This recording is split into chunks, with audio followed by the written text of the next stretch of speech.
jika kita kaitkan itu dengan kemerdekaan kita, maka kemerdekaan tidak akan bisa diraih 77 tahun yang lalu, 45. Tidak akan diraih tanpa ada peranan dari orang-orang yang memiliki ketakwaan kepada Allah Subhanahu wa Ta'ala. Ketika Panglima Sudirman, Jenderal Besar TNI saat itu, jangan salah Bapak, adik-adik, Bapak Sudirman, Jenderal Besar kita itu, ternyata beliau itu ahli zikir. Zikir sama Allah, zikir, syamal zikir sama Allah. Padahal beliau sakit-sakitan, ditandu, masuk hutan, keluar hutan. Namun kekuatan zikir yang memberikan kekuatan kepada Bapak Sudirman sehingga bisa memberikan perintah kepada para prajuritnya. Padahal kurus kering beliau, sakit. Tapi sakit yang beliau derita diatasi dengan zikir kepada Allah Subhanahu wa Ta'ala. Kalau sudah orang connect sama Allah, apa yang ditakutkan? Teringat dengan satu kisah yang ini pernah juga dinukil oleh Syekh Abu Bakar bin Salim dalam kitab Miftahus Saraqib. Ada seseorang yang mana orang ini murid daripada Imam Hasan al-Basri, namanya Habib al-Ajami.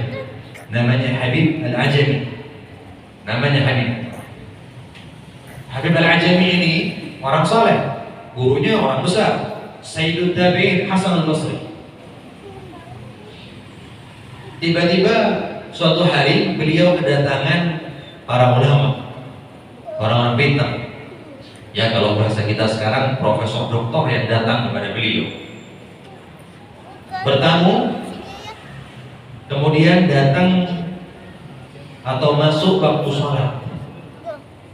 Karena beliau orang soleh dan mereka semua yakin kesolehan beliau, barokah beliau, maka sama ulama beliau ini dikedepankan untuk jadi imam. Ketika jadi imam, falahana fi salatih. Ketika jadi imam, beliau ini baca dengan bacaan yang kurang fasih, tanpa merusak makna, nggak batal sholatnya sah. Tapi tidak sefasih para fuqaha yang jadi makmum. Itu namanya lahan. Ya, nggak membatalkan sholat, ya, cuman kurang fasih, bacaannya sah. Kemudian timbul, namanya manusia, timbul di hati yang di belakang ini, orang cerdik pandai, para profesor doktor ini, timbul dalam hatinya, kok gini sih bacaannya? Kok seperti ini bacaannya? Selesai sholat, kemudian mereka, karena udara panas, ada sungai di situ. Mereka buka pakaian kebesaran mereka mandi. Saat mereka asik mandi, datang singa. Ya, singa datang, kemudian duduk tepat di atas pakaian mereka. Kira-kira ngapain? Kalau antum lagi mandi, tiba-tiba ada singa duduk di atas baju antum, kira-kira ngapain ya? Apa yang bisa antum lakukan ya? Ya tahu sendiri jawabannya ya. Itu pun juga sama. Mereka memanggil Imam Habib al-Ajami, wahai imam, tolong kami. Ini ada singa duduk di atas baju kami. Kami nggak bisa keluar dari air, dari sungai ini nggak bisa. Pakaian kami diduduki sama singa. Kemudian datang Habib al-Ajami sambil dijewer itu kupingnya singa dijewer. Apa kata beliau? Sudah aku katakan, wahai singa, kamu jangan pernah ganggu tamu-tamu saya. Singa itu jalan pergi. Mereka heran. Wahai imam, dari mana antum bisa seperti ini? Ini singa raja rimba, bisa tunduk takut sama antum. Kok bisa? Kata beliau, ya, antum aslahtum dawahirakum fakhiftum minal asad. Antum ini, anda ini kan kelompok orang-orang yang hanya memperbaiki zahir, pakaiannya, gerakannya, ya. Tanpa antum pernah memperbaiki batin antum, hati antum yang merupakan tempat Allah memandang seorang hamba. Saat sholat suudzon sama orang, lagi sholat suudzon, gimana sih bacaannya? Lagi sholat. Sedangkan kami, orang-orang yang seperti kami ini, kami sibuk memperbaiki hati kami. Kami sibuk memperbaiki batin kami, tempat Allah memandang kami, hati kami perbaiki. Kami gak suudzon sama siapapun. Dahulu ada seorang ayah, ini orang alim, orang saleh. Ayah ini bilang sama si anak, rupanya si anak ini sudah selesai studinya, dites sama abahnya, nak, kamu keluar rumah dan kamu cari makhluk yang lebih hina dari kamu. Ini tes, ya, tes orang saleh kepada anaknya. Anaknya ini sudah keluar dari studinya, pengen tahu seberapa ilmu yang dia dapat. Kemudian si anak tadi ketemu sama orang kafir, non muslim. Oh, non muslim, saya pasti lebih baik sama dia, lebih baik dari dia. Ya, saya muslim, dia kafir. Kemudian dia diam sejenak. Dia mengatakan, oh enggak, belum tentu. Yang diukur itu kan akhirnya. Apakah husnul khatimah atau su'ul khatimah itu kan akhirnya. Ya, sekarang saya muslim, dia kafir. Bisa jadi sebaliknya, dia lebih baik dari saya. Dia muter cari makhluk yang lebih hina, nggak ada. Sampai dia menemukan seekor anjing. Mohon maaf, anjing ini termasuk najis mughalladhah, ya. Kalau kita kena liurnya anjing ini termasuk najis yang berat, harus dicuci 7 kali. Ihdahunna biturab, dicuci 7 kali, salah satunya dengan abu. Subhanallah, subhanallah. Nabi 14 abad yang lalu memerintahkan umatnya babi, anjing. Ternyata bakteri atau baksil yang ada pada keduanya tidak bisa hilang bahkan dengan air atau sabun sekalipun. Dan baksil itu bisa hilang dengan tanah, turab. Makanya Nabi mengajarkan membasuh 7 kali, salah satunya dengan campuran tanah. Sallallahu alaihi Nabi Muhammad. Kemudian si anak ini melihat anjing. Anjing itu, kata dia, ini lebih hina dari saya, ini najis mughalladhah. Dan saya manusia beriman, saya anaknya orang yang saleh. Ini binatang. Kemudian ketika dia akan beranjak, akan menghadap kepada si ayah, dia mengatakan, oh enggak, kalau saya meninggal, walaupun saya meninggal dalam keadaan Islam sekalipun, saya akan dihisab nanti. Iya, kalau saya masuk surga, saya lebih baik dari anjing itu. Tapi kalau saya masuk neraka, anjing itu lebih baik daripada saya. Karena binatang, ya, setelah binatang itu dihisab satu sama lain, dimusnahkan oleh Allah, dimatikan semuanya oleh Allah Subhanahu wa Ta'ala. Tinggal jin dan manusia, namanya mukallafun, orang-orang yang diberikan tanggung jawab oleh Allah Subhanahu wa Ta'ala dari golongan jin dan manusia. Mereka akan mempertanggungjawabkan di hadapan Allah Subhanahu wa Ta'ala 2 jalan, al-jannah imman nar, imman jannah imman nar, surga atau neraka. Jadi kembali kepada topik kita, maka tidak ada orang yang bisa mengaplikasikan keimanan dan ketakwaan sebaik dari orang-orang saleh, seindah dari para ulama. Ketika Bapak Sudirman akan mengadakan revolusi besar-besaran ketika melawan penjajah, beliau paham karena beliau seorang mukmin, seorang muslim, ahli zikir, ngerti bahwasanya para ulama memiliki peranan yang besar. Tugas mereka bukan hanya mengajar umat, tapi tugas mereka sebagai pengaman umat. Mereka adalah orang-orang yang memiliki hati yang connect dengan Allah Subhanahu wa Ta'ala. Berkat konektivitas kepada Allah Subhanahu wa Ta'ala itu Allah turunkan rahmat. Berkat para ulama, berkat para ulama. Mau tidak mau, sadar tidak kita sadari, mereka adalah sumber keberkahan di atas muka bumi. Dalam sebuah hadis Nabi Muhammad menjelaskan, Allah Subhanahu wa Ta'ala menahan bala yang turun dari 100 rumah berkat Abdul Saleh, orang yang soleh yang ada di sebuah kampung. Ini kita kampung apa namanya? Kampung Jawa.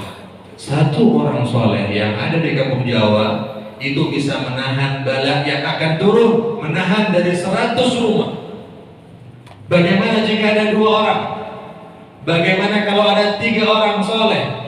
Bagaimana kalau ada 4 orang? Bagaimana kalau banyak orang solehnya di kampung tersebut? Berapa banyak yang bisa ditangkal daripada bala yang akan turun ke atas muka bumi? Maka pantas kiranya Bapak Sudirman jika datang kepada Kiai Hasyim Asy'ari, pendiri Nahdlatul Ulama, Kiai, kita akan mengadakan revolusi besar-besaran, Kiai. Kita akan melawan penjajah, Kiai. Tolong keluarkan fatwa jihad. Panglima Sudirman datang sowan, minta izin, minta restu dari Kiai Haji Hasyim Asy'ari. Maka beliau Kiai Haji Hasyim Asy'ari mengundang seluruh ulama se-Jawa dan Madura. Kemudian mereka bermusyawarah dan akhirnya mereka mengeluarkan daripada fatwa jihad melawan penjajah. Jadi kemerdekaan kita ini rasanya sulit akan diraih tanpa perangan dari para ulama yang notabene mereka adalah ahli iman, ahli takwa kepada Allah Subhanahu wa Ta'ala. Berapa banyak para santri yang berjuang dengan bambu runcing mereka. Berapa banyak para ulama-ulama yang turun langsung memimpin perjuangan, semisal di Ponorogo, semisal di Imam Bonjol, semisal Kiai Asad Syamsul Arifin, dan para ulama-ulama yang lain yang memberikan semangat kepada para rakyat Indonesia untuk memperjuangkan kemerdekaan mereka. Jadi minimal kita generasi muda, generasi setelah mereka yang terpaut 77 tahun atau bahkan lebih dengan mereka, bagaimana kita tetap memperjuangkan ruh perjuangan mereka, jangan sampai padam. Jadi kemerdekaan tidak akan didapat atau mungkin sulit didapatkan kecuali diinisiatori, kecuali dimotori oleh mereka orang-orang yang memiliki keimanan dan ketakwaan kepada Allah Subhanahu wa Ta'ala.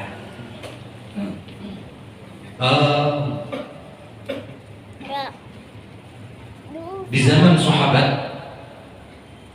di zaman Nabi, ada satu sahabat yang usianya sekitar 18 tahun kurang lebih, namanya Harithah. Harithah ini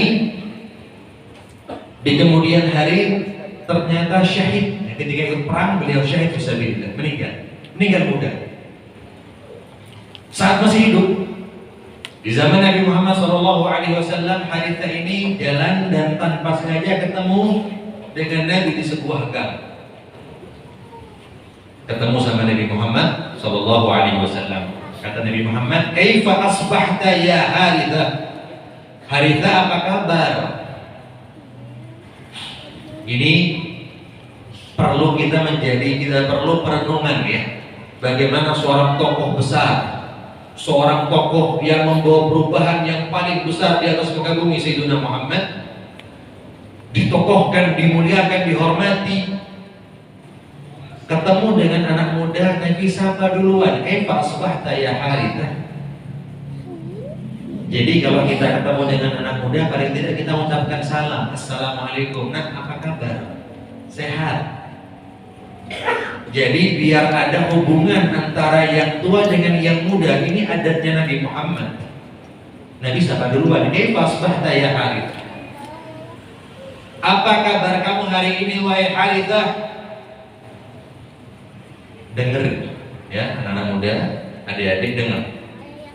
Jawaban yang begitu lugas dari seorang Harithah. Apa kata beliau? Asbahtu mu'minan billahi haqqa ya Rasulullah. Hari ini kabar saya ngerasa wahai Rasul, saya ini mukmin sejati. Bayangin. Kata beliau, saya ngerasa hari ini saya ini mukmin sejati. Kata Nabi, likulli syai' haqiqah wa ma haqiqatu imanik ya Harithah. Setiap sesuatu itu ada buktinya. Lalu apa bukti iman kamu wahai Harithah? Sampai kamu mengatakan saya seorang yang beriman, orang beriman sejati. Apa buktinya?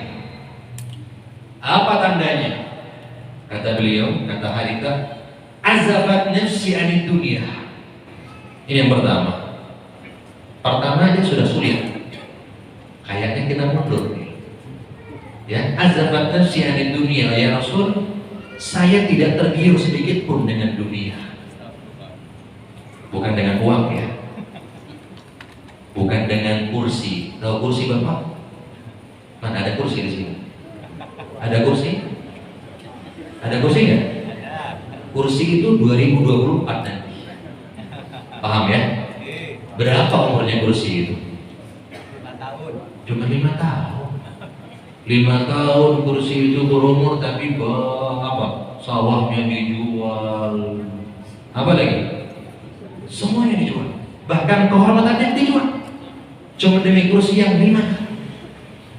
Kata Nabi Muhammad, "Satahrusuna 'ala al-imarah wa satakun nadamah yaumil qiyamah." Ini kata Nabi dulu. Kalian akan rakus, bukan nggak boleh. Satu di antara 7 orang yang mendapatkan naungannya arsy Allah Subhanahu wa taala. 1 di antara 7 orang yang akan mendapatkan naungannya Allah. Nanti di hari kiamat orang-orang sibuk di padang mahsyar, tenggelam dengan keringat mereka, panik, galau, capek, ketakutan jadi satu. 7 orang ini di bawah naungan arsy Allah mendapat perlakuan VIP. Yang pertama, al-imamul adil, pemimpin yang adil. Islam tidak melarang. Jabatan silakan, pimpinan silakan, tapi yang adil. Kata Nabi, "Satahlusuna 'ala al-imarah." Lihat. Coba teliti ungkapan Nabi Muhammad, hirs, satahrisun, kalian akan rakus dengan jabatan, rakus, mengharapkan, menghalalkan segala cara untuk mendapatkan sebuah jabatan, wasatakun nadamah yaumil qiyamah, dan nanti akan menjadi penyesalan tanpa habis di hari kiamat. Ini bukan ancaman ya, tapi peringatan bagi mereka yang menjadikan jabatan-jabatan adalah untuk memperkaya diri mereka, untuk mendapatkan kenikmatan sesaat, memanipulasi rakyat dan lain sebagainya. Sayyidina Umar bin Khattab punya gubernur. Gubernurnya itu sewaktu beliau menjabat sebagai khalifah, beliau menjadi khalifah, beliau bingung, mana orang-orang ini? Mana sahabat-sahabatku? Aku akan berikan jabatan gubernur kepada mereka. Mereka lari semuanya, gak ada yang mau. Marah Sayyidina Umar. Enggak, panggil semuanya, panggil. Dipaksa.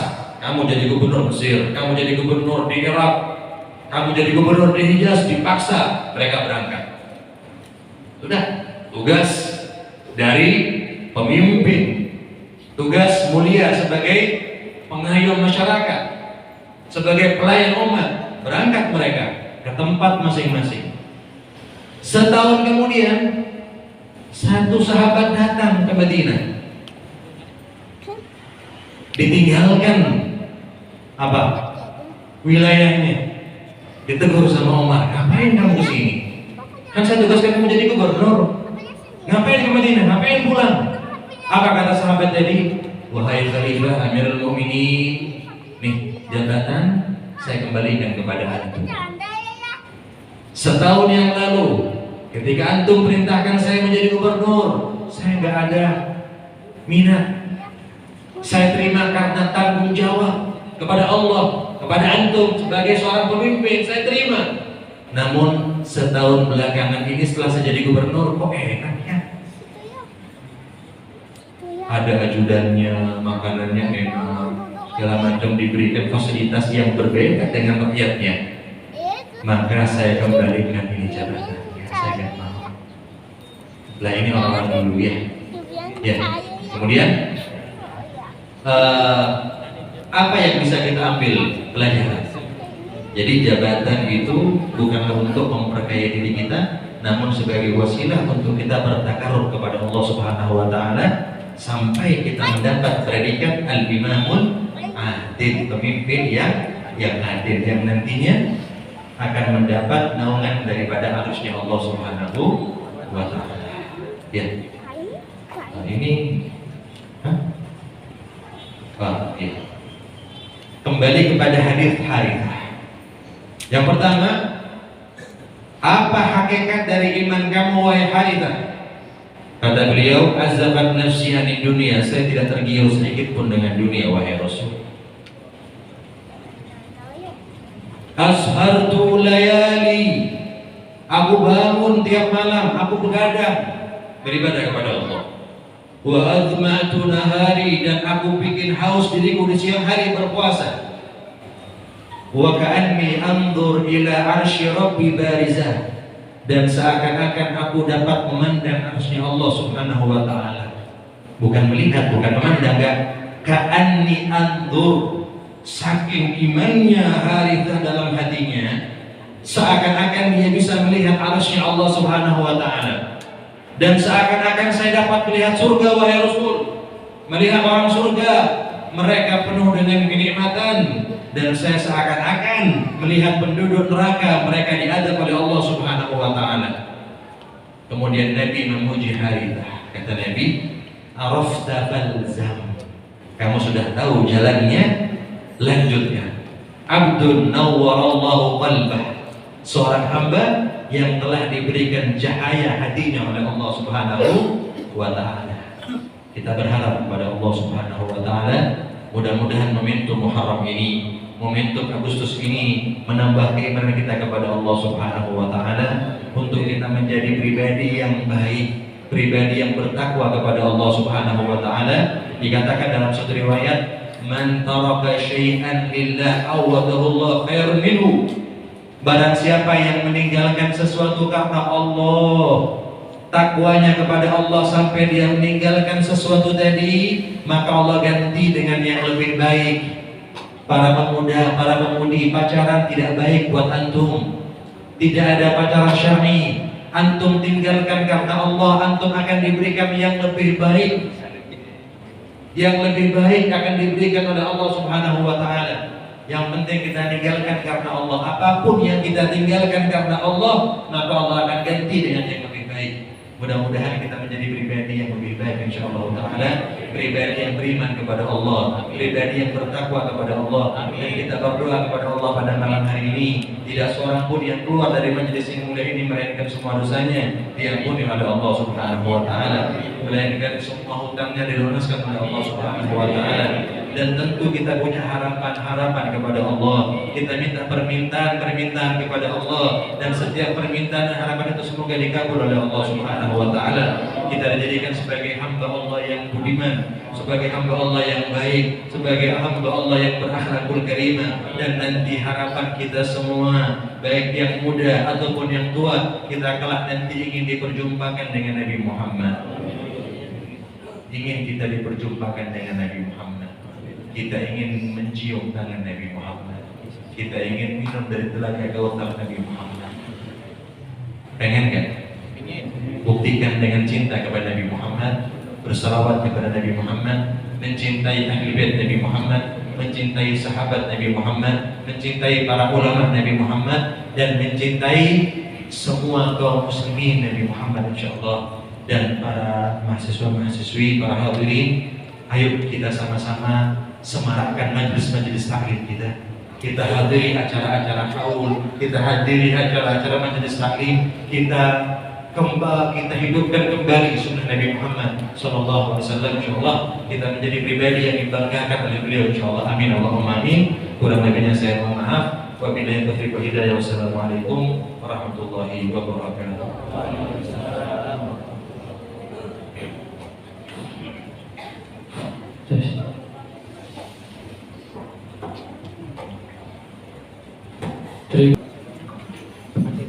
Sallallahu ala Muhammad, sallallahu alaihi wasallam, sallallahu ala Muhammad, sallallahu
Baik hadirin sekalian, acara selanjutnya atau akhir adalah doa yang akan dipimpin oleh Al-Habib Mahdi bin Yahya Al-Maghribi Al-Hasani Asy'ari.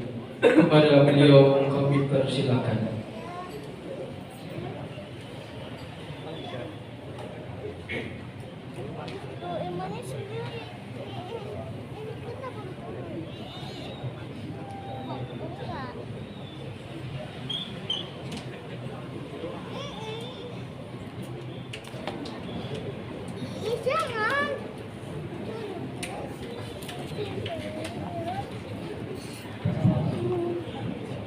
Assalamualaikum warahmatullahi wabarakatuh. Sebelum kita doa, ada satu riwayat daripada Nabi Rasul Muhammad SAW. Tidaklah sekelompok orang yang berdoa kepada Allah Subhanahu Wa Taala, yang satu berdoa yang lain menyaminkan, melainkan akan dikabul semua hajat mereka. Insyaallah. Amin. Allahumma amin. A'udzu billahi minasyaitonir rajim. Bismillahirrahmanirrahim. Alhamdulillahirabbil alamin wassalatu wassalamu ala sayyidina Muhammadin wa ala alihi wa sahbihi ajma'in.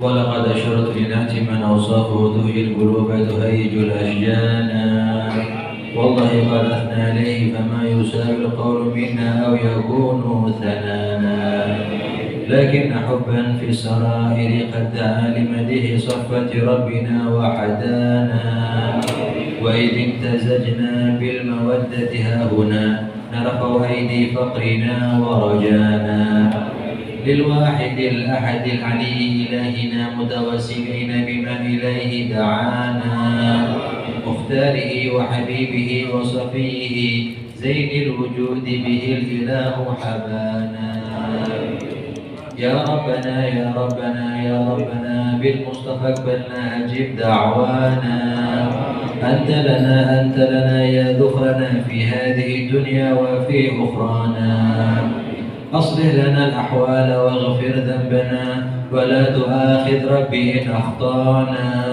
واسلك بنا في نهج الله المصطفى ثبت على قدم الحبيب خطانا أرنا بفضل منك طلعة أحمد في بهجة عين الرضا ترعانا واربط به في كل حال حبلنا وحبال من ودى ومن والانا والمحسنين ومن أجاب نداءنا وذوي الحقوق وطالبا أوصانا والحاضرين وساعيا في جمعنا نحن بين يديك أنت ترانا ولقد رجوناك فحقق سبلنا واسمع بفضلك يا سميع دعانا وانصر بنا سنة الله في بقاع الأرض واجمع كل من عادانا وانظر إلينا واسقنا كأس الهنا واشفي وعافي عاجلا مرضانا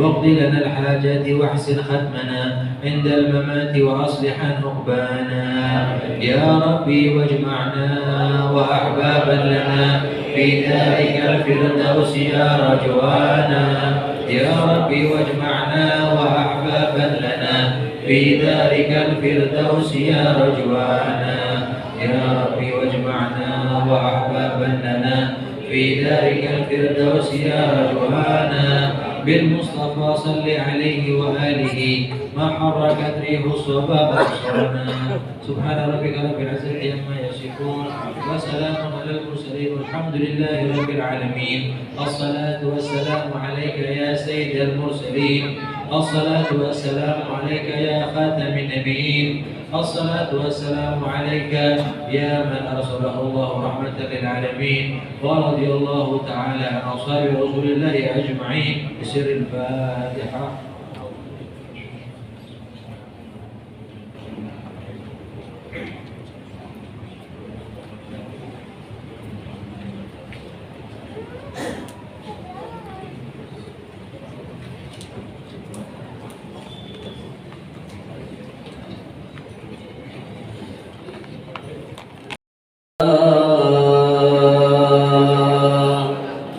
بأن لك ترى فلا وأننا أصرفنا على الذي أصرفنا يا ربنا اعترفنا بأننا اعترفنا وأننا أصرفنا على الذي أصرفنا فتب علينا توبة تغسل لكل هوبة واستر لنا الأوراق وآمن الرؤات واستر لنا الأوراق وآمن الرؤات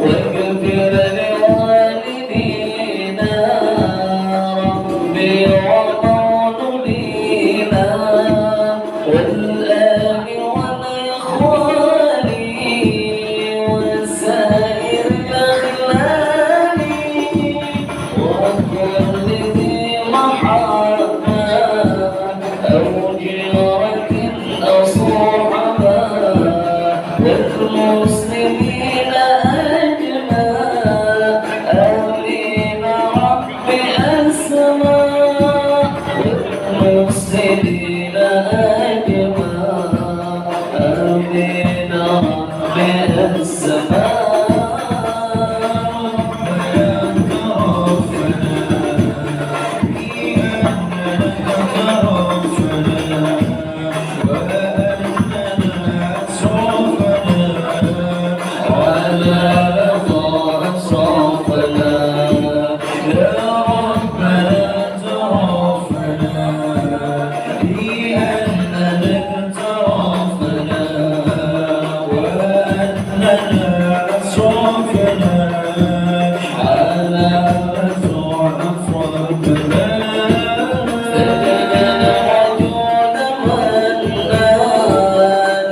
اكتساب منا بالمصطفى الرسول لحظى بكل سرور صلى وسلم ربي عليه أدى الحبيب وآله وصحبه عباد الطرش شعبي والحمد لله